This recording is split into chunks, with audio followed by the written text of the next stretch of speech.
Hi everybody, thanks so much for attending. My name is Aiden. I'm a senior planner with the Pioneer Valley Planning Commission, your regional planning agency. We're here today to talk about smart growth planning in Hadley. I'm going to basically in this presentation, is it stuck? Just go back. There we go. So we're not here to push anything down your throat. Oh yeah. We're here to hear from you Yes. what you want so that we draw up something that we think you will support. Absolutely, yeah. That's really critical to underline there. The idea here for my presentation is just to kind of set the project context, why this project came about, very briefly, a little bit about Hadley today, and then go pretty quickly, I think, into what smart growth is as a concept, 40R as a potential option that the town might be interested in, or maybe not, but just kind of lay out what 40R is. And then I'm also going to include at the end of this presentation a brief overview of the resident survey, which Mark mentioned a little bit earlier for some of you who were there. There was a survey conducted over the summer, I believe. And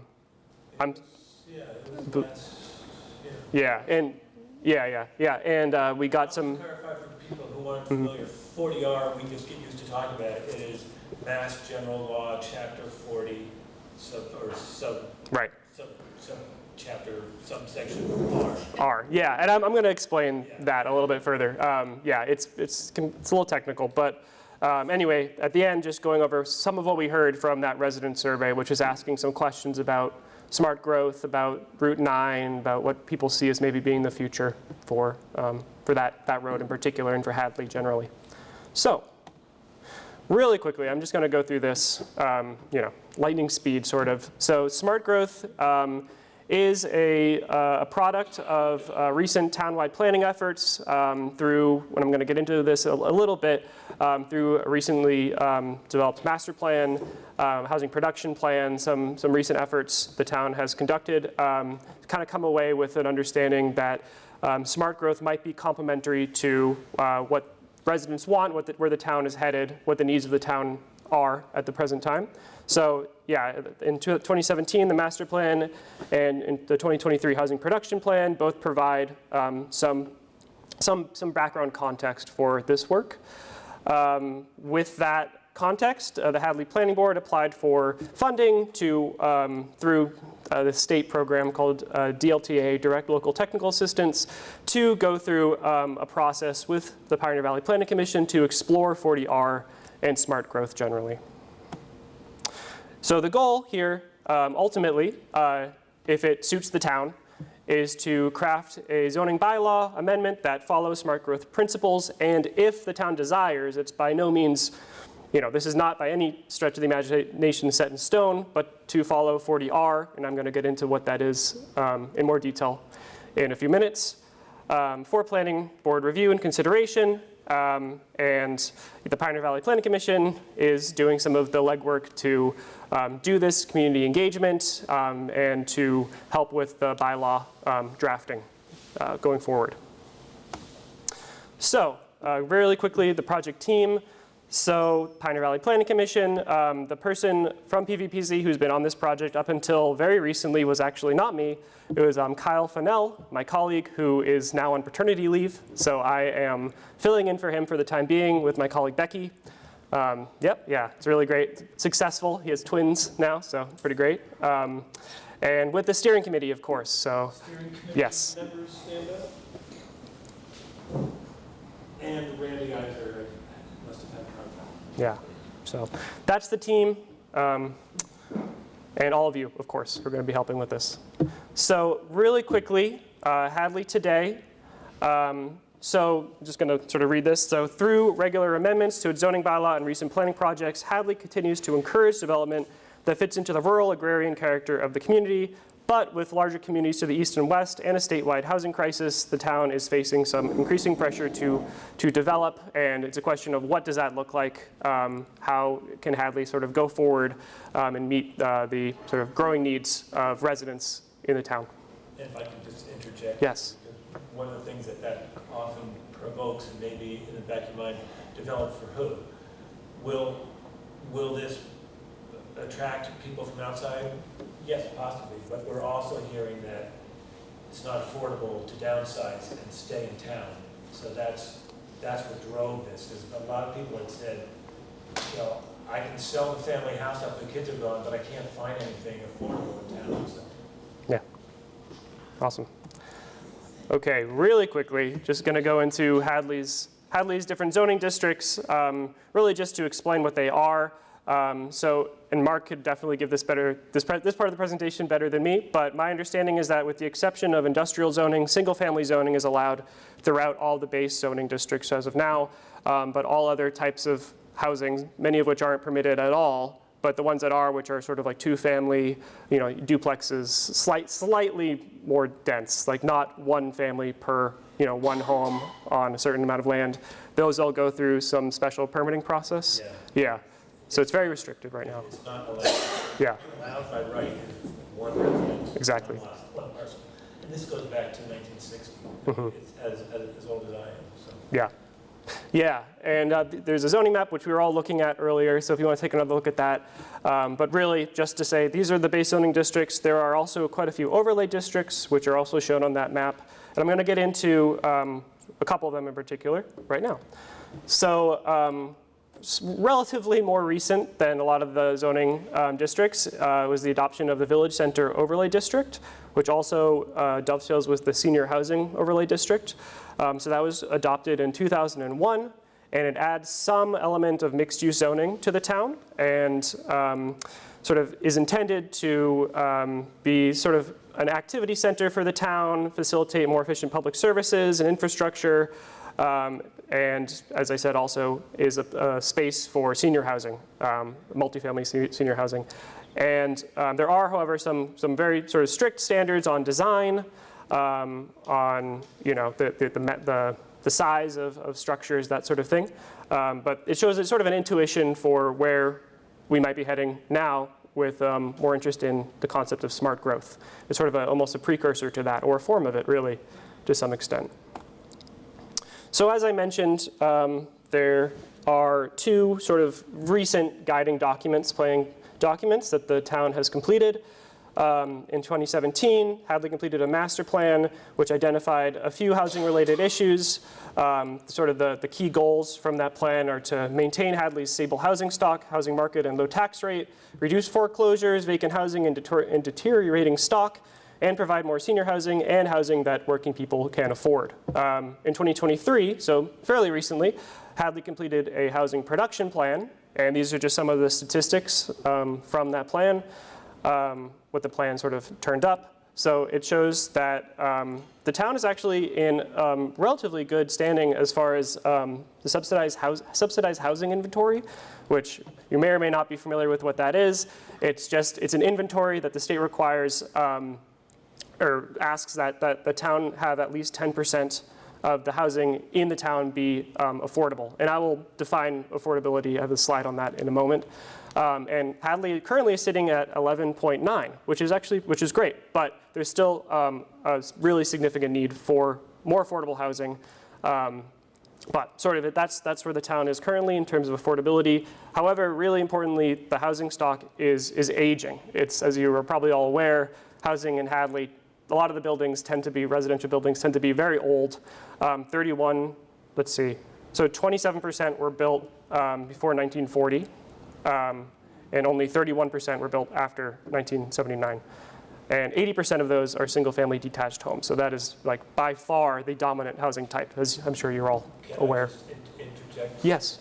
So the 11.9% is a less than perfect metric, but that's how the state, it says if you build a development, and I think if you have 10 or 20% affordable, you get to count all the units on that list. So that would say we have 275. We probably do not, because they're allowed to list, like Vista or something.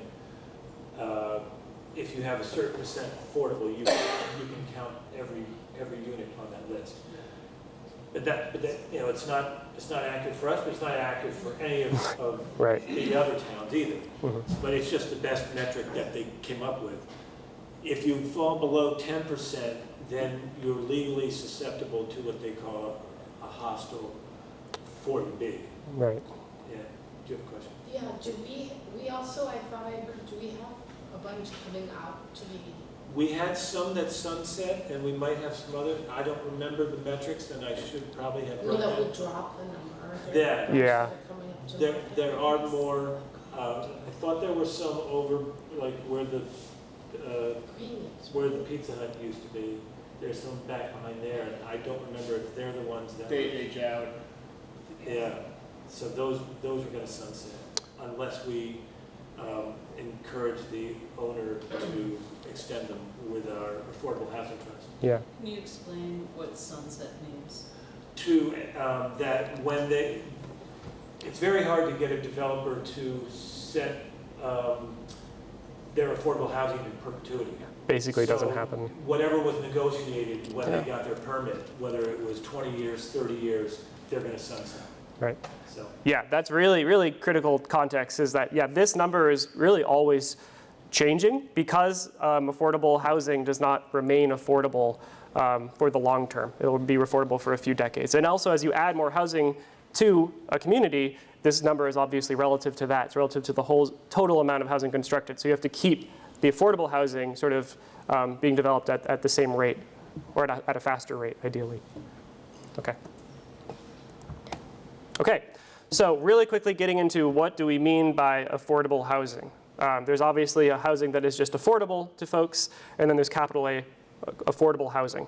But regardless, what we're talking about here is housing is considered affordable to somebody if it is no more than 30% of their income. If they spend no more than 30% of their income on rent, a mortgage, or other housing needs. So that is the idea. And then if you're spending 50% or more of your income on housing-related costs, you're considered severely cost-burdened. So those are sort of the technical terms that are used, housing cost-burdened and severely cost-burdened, and that's what it refers to. So in Hadley, close to 39% of all renters in the town are housing cost-burdened, and almost 31% of homeowners with a mortgage are housing cost-burdened. And that's just a quick figure showing the median sales price of a single-family home, showing that Hadley's is a bit more than Hampshire County as a whole, although of course lower than Massachusetts, and that's of course related to the extremely high costs in the Boston area. But okay, so now getting into what is smart growth, which is a question that was asked earlier, and this is just a really pretty clear summation, so I'll read it. Smart growth is an approach to achieving communities that are socially, economically, and environmentally sustainable. Smart growth provides choices in housing and transportation, in jobs, and in amenities, including cultural, social services, recreational, educational, among others, using comprehensive planning to guide, design, develop, manage, revitalize, and build inclusive communities. So this isn't a tool so much as it is a collection of strategies, sort of a concept for how development can be done differently and arguably better to meet all of these sort of needs that are being highlighted in that quote. and that's a lot of word salad that your brain's processing, but I'll just break it down a bit, like for example, in transportation. So just keeping it on Route 9, you might not have to have a car. If you had housing there, you could take the PVTA, something like that. You know. So these are the things that it's taking. You know, are there jobs nearby? That, you know, it's trying to make it sensible. Yeah. And make the cost less of a burden. Mm-hmm. Okay, so really when you think about like what does smart growth look like, if you take it away from all of the jargon, the terminology, it looks like a lot of downtowns that you see in New England, right? Especially older downtowns. They tend to have stores on the bottom, you have housing on the top, you have a mix of different sort of public services. You might have a local school or library in the near vicinity to this area. You know, it's pretty much, we all kind of, I think, have a sense of what this looks like just living in New England, where we're lucky enough really to have to live in a lot of places that were built at a time when this was the norm because people walked everywhere, right? It was sort of before the development of the car. And so that's really ultimately what we're talking about when we talk about smart growth. So the bullets here, pedestrian friendly, multiple transit options, a little higher density, mixed use between commercial and residential activity. This provides a lot of sort of economic opportunities for the town. It's really great for the tax base. And it feels alive with activity. It feels like a sort of a vibrant place to live and work and do fun activities, et cetera, right? And I would just say, these are all kind of ingredients on the table, not that you have to, Oh, yeah. accept every single one of them. And that's why we're looking for your input. We want this one, not that one, these are the kind of, this is why you're here. Absolutely, yep. Okay, so from sort of a housing specific perspective, one thing that smart growth often accommodates that traditional or more typical, I guess, development tends to exclude is what we refer to as missing middle housing. And really that just refers to all of the different varied types of housing that exist between the kind of mid-rise, typical sort of apartment structure and the single family detached house. In Hadley, we really are talking about detached single family houses. That's what predominates. But you have all these other options, some of which are highlighted here. So you have duplexes, fourplexes, cottage courts, townhouses, all these different sort of, there's a range of housing types. And what's really important here is that because they're diverse and they're accessible and they tend to be more affordable than a single family house. So they tend to be a better fit for people from a range of different income backgrounds. So, as we've been discussing a bit, Massachusetts has a law that relates specifically to the concept of smart growth. It's 40R in Massachusetts general law. It's specifically titled Smart Growth Zoning and Housing Production. And its purpose, as its quote its purpose is to encourage smart growth and increase housing production in Massachusetts. And then there are these 9 goals that this is really taken from the language of the law. So I'll run through these really quickly. It's pretty much what we've been discussing. Allows for a range of housing types, mixing of land uses, compact design so that you're kind of clustering a lot of the residential areas in this pedestrian-friendly area, and then you're allowing for more open space, recreation, et cetera. So it's reducing sprawl.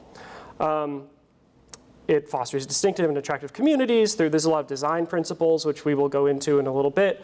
As I said, it preserves open space and farmland, strengthens existing communities, provides a variety of transportation choices, as Mark was alluding to there. It can provide that because you're clustering people together, so it makes it easier for other sort of alternative forms of transit to develop and be successful. Makes development decisions predictable, fair, and cost-effective. Encourages community and stakeholder collaboration in development decisions. So that's sort of some of that is a little buzzwordy, but that's how Massachusetts. Yes. I think one thing we haven't said is also the utilities. If you build a single-family house, that's fair. Then you have to worry about getting, heat yes. and electricity there. And along Route 9, we already have those utilities. It's an excellent point. Thank you, Ronnie. Yeah, very true. So when it comes to 40R in particular, the question is where has 40R happened? So this is a little bit more about what 40R is. So I guess this is important to get into as well. So one thing that I will address in a future slide is that communities are actually sort of paid. This is an incentive-based program. It's not mandated by any stretch, but there is some incentive payment from the state for municipalities that adopt 40R zoning. And I'll get into what that is in more detail in a moment. But as of 2024, March 27th, 2024, 60 districts throughout the state have adopted, 60 districts in 49 municipalities have adopted 40R districts. And some of those are within our region. So within the Pioneer Valley, 7 communities have adopted 40R districts. There has been some mixed success. So this is just a table showing units built to date, affordable units. It's a lot of numbers, but essentially some have been more successful than others. There's a lot of nuance as to why that is. It also takes a long time often for development of all kinds to happen, but you kind of set the standards, what's allowed through a zoning district, smart growth zoning district, and then you see how it plays out over the course of decades a lot of the time, right? So that's also sort of explaining some of these numbers, but it also, yes, please. I was just going to add, you can see how over time these numbers increase. One of the things I expect to say if we bring something to town meeting is we're kind of lowering the bar, opening the door, and it doesn't rush in day one. But if the town, there's a lot of pushback, we've had enough, we can change the zoning back. 2 years, 5 years, 10 years later, and we can close the door again, just, if people were concerned, you're gonna change the nature of Hadley. We're just looking to fill some infill, provide some more housing, and we're looking for your sense of what a balance would be. But, whatever we do is not irreversible, so if after we open it and a couple of things are built, and they say, that's enough, I think we've had enough. And the town says, let's go back to how we were. Yep. Definitely, yeah. All right. This is a little technical, but I think it is an important point. So 40R district is classed as an overlay district. And what that means in this context is that the district kind of sits above the base zoning district. So for example, you have the business district in Hadley along Route 9. What this would allow for, if it came forward as an overlay district, it would allow a developer to kind of choose which standard they want to follow. So they could follow the business district, or they could follow the smart growth district. So it doesn't override the business district. It would sit on top of it as another option, which would probably be a very attractive option for a lot of developers because it allows for more. It allows them to do more with their parcel. But just a little note there, because that can often be a point of kind of confusion. So 40R does have an affordability component, as I was discussing earlier before this presentation began. So 40R requires that 20% of the total housing units developed in the district must be affordable at 80% or less of area median income, or AMI.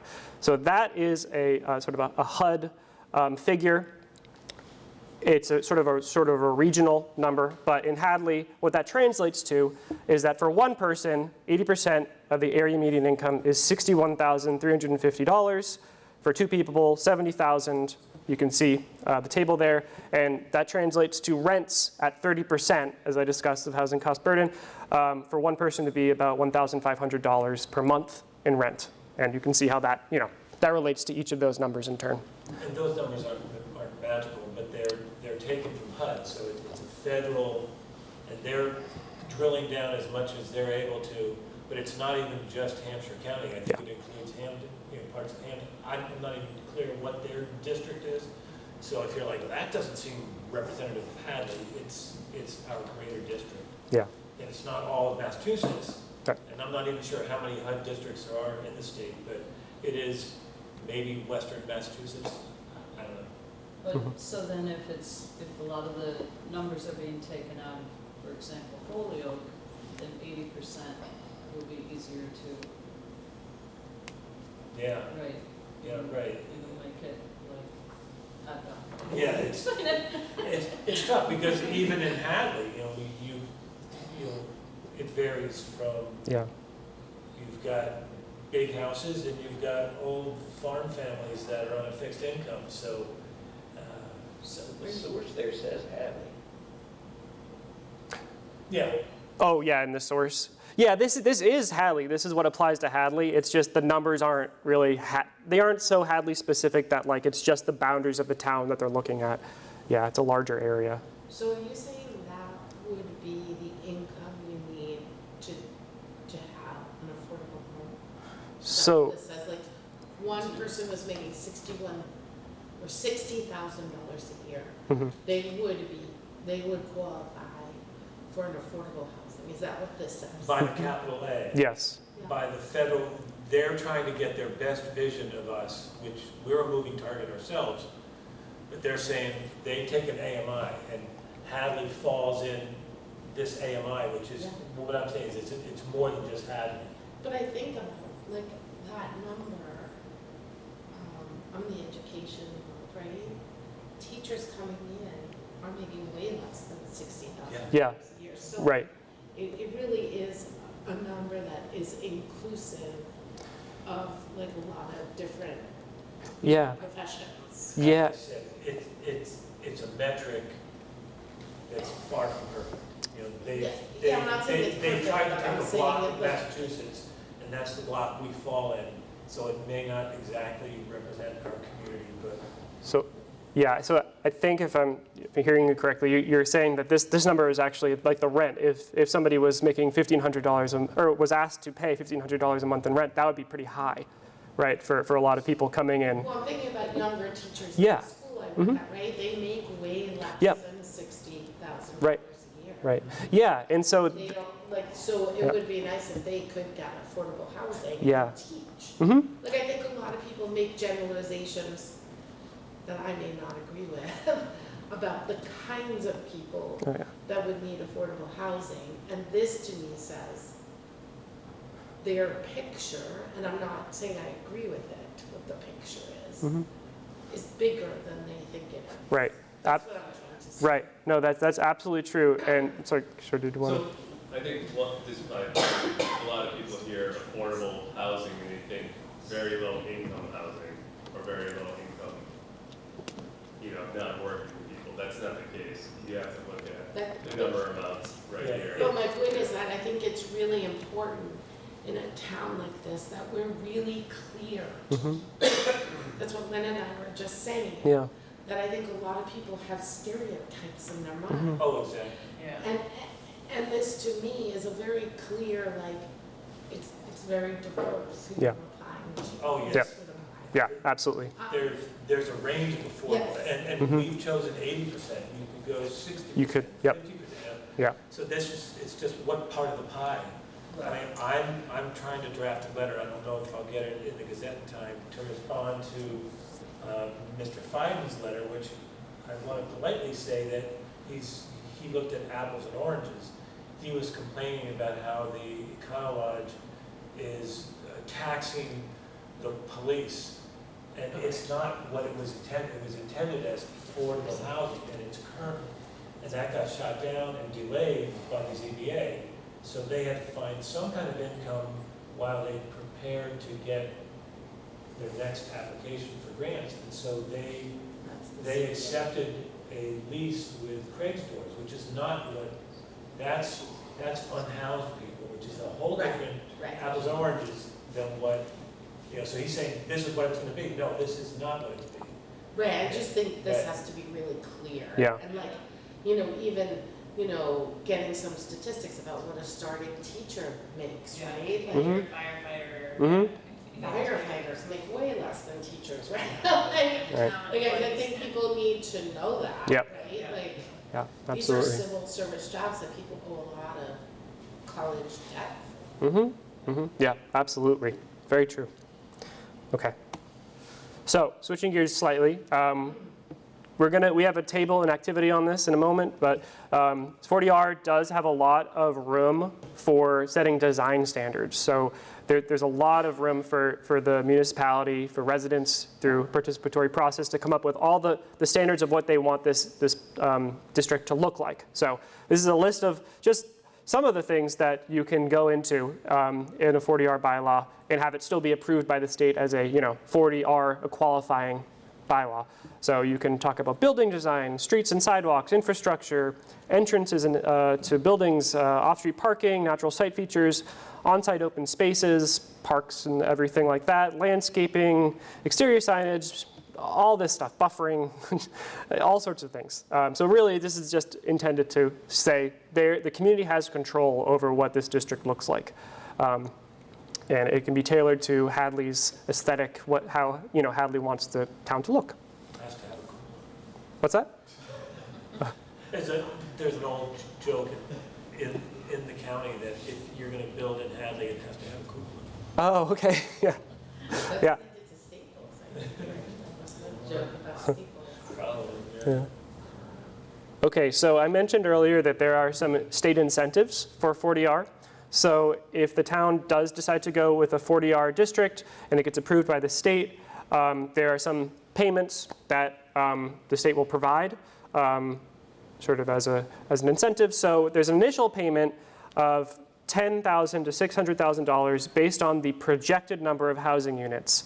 So that's just sort of a model that the state has. They look at the district, they look at what it could potentially become, could build out to be at its sort of maximum capacity, and this is based on that. And then there's an additional $3,000 provided for each unit that's actually built. So there's an initial payment that's based on the potential to the town. This is money provided to the town. One-time payment, Right. without recurring. Right, and then the 3,000 comes with every unit that's produced in the Are district. there restrictions on the use of that money, or what do you see towns usually using it for? I don't believe that there are restrictions on the use of that money, so, yeah. So I don't know, I mean, I can go to, Does it go to the housing fund? I think that that's up to the Yeah, town. I would have to Yeah. ask Bill Dwyer on that, but it might go to the Affordable Housing Trust Fund. For the incentives? It go to the general fund. It goes to the general, okay. Oh, there he is. Yeah. There is some state assistance through a program called 40S to assist with education costs. The reality of that is sort of funded through has to be through appropriations, and it's not necessarily a stable funding source, and only a few municipalities have actually used it.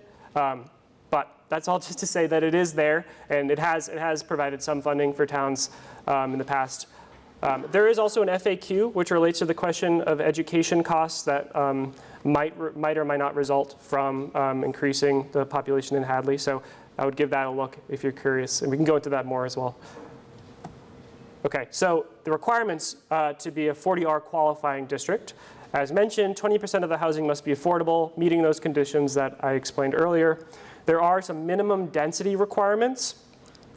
What that means is that, so for a single family, Mark, do you want Just to to go back jump to in? your first Yeah. question. Oh, yeah, yeah. Just going back to Joanne's, so the 20% of housing must be affordable. So is the minimum that it has to be that 80%? Yeah. which we talked- So if we wanted to go even Absolutely. make it stricter and say it's got to be 60% of the AMI, we Absolutely. can do that. It just, it makes it harder on a developer to find a way to make the project work. I feel like the 80% is a real selling point to the folks in Hadley who vote. Yeah. You know what I'm trying to say? Yeah, yeah. So there are some minimum density requirements. So if you're developing single family housing, if a developer wants to come in and do single family housing, they have to develop it such that it amounts to basically a density of 8 units per acre. What that actually looks like can be a little confusing, but basically it's 8 units per acre for single family housing, 12 for 2 and 3 family housing, and then 20 units per acre for multifamily housing. So that's just setting a minimum density for those to ensure that this district actually will be what the state considers to be appropriately dense to meet their standards for smart growth. Housing can't require age restrictions under this program. We do have like the senior housing overlay district, but under this particular program, you're not allowed to create age restrictions on who can live in the housing. And it must be in what is deemed an eligible location, which I think anywhere really along Route 9 would qualify Hadley under the area of concentrated development criteria. So that's at least 50% of land currently developed and at least 50% zoned for commercial or mixed use. So I don't think that there's any question of that being possible anywhere along Route 9, but that's the criteria. Okay, so if there's no questions about that at this time, we can go into it further after the presentation as well, but wanted to give a quick overview of what we heard in the resident survey.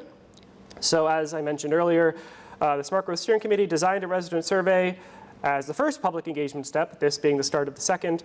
The survey was live from August 1st until September 9th, 2024. We heard from 320 survey responses, or we collected 320 survey responses over 39 days, 97% of which were submitted online. 96% of those are Hadley residents. There was a question regarding that. So it's almost entirely Hadley residents answering this survey. This was provided through a range of outreach channels, water bill inserts, flyers, local television, social media, really tried to get the word out about the survey. And there was a great number, 34% requested for future project updates. So that's a great sign. People want to remain engaged with this. So getting into what people by and large tended to think based on their responses to the survey questions. So people were really, these are the top vote getters for preferred transit upgrades. People really want to see rail trail connections, better sidewalks and more crosswalks. When it comes to the types of missing middle housing that residents are interested in, live-work units, so units where people can, there's they can live there and work there. Maybe they live on top, work below, that sort of thing. It sort of allows for both living and working. Cottage courts, which when we get to the housing table over there, it sort of shows what cottage courts look like. They're basically tightly clustered, smaller units. And townhouses. So that would be like attached row houses that you might see, in various places throughout the country. And along Route 9, the number one vote getter with 47% of respondents choosing it was neighborhood scale multifamily, which was defined in the survey as referring to row houses, townhouses, duplexes, up to like 4plexes or 5plexes, which again, what that looks like is shown on the slide back there. It's also shown on that earlier slide, which we can go back to if you want a sense of what that actually looks like. And those images were provided in the survey as well. So regarding what makes a place sort of vibrant or lively, people are really interested in seeing things like farmers markets and outdoor dining and outdoor performances. People were interested in seeing, of course, tree-lined streets, green alleyways, and pocket parks. Sort of overall a sense of favoring what was considered sort of small town character, gathering spaces, and walkability in this district. However, it turns out there was an interest in redevelopment of the Hampshire Mall. 45% strongly supported it, this concept, and 21% somewhat supported it, and 60% strongly opposed it. When it comes to sort of concerns and just areas of interest regarding the concept of smart growth zoning, there was, of course, you might imagine, a lot of people concerned about traffic impacts and road capacity, interest in potential tax increases, water and sewer infrastructure, and adequacy of parking. Some of those things are actually addressed in the FAQ document that was put together, I believe, in response to sort of some of what we heard from the survey. So again, I would recommend taking a look at that if you're curious. And then sort of we received a lot of open-ended comments as well. There were 206 open-ended comments. And overall, the sentiment, to summarize all of those comments into 3 bullet points, which is really hard, is a need for affordable and varied housing, preservation of agricultural land and small town identity, and a mitigation of congestion, school capacity limits, and effects on historic resources. Okay, so that is my sort of opening presentation. Now I think if you're all ready, we're going to transition to some of the events or the activities that we had planned for this engagement. A smart growth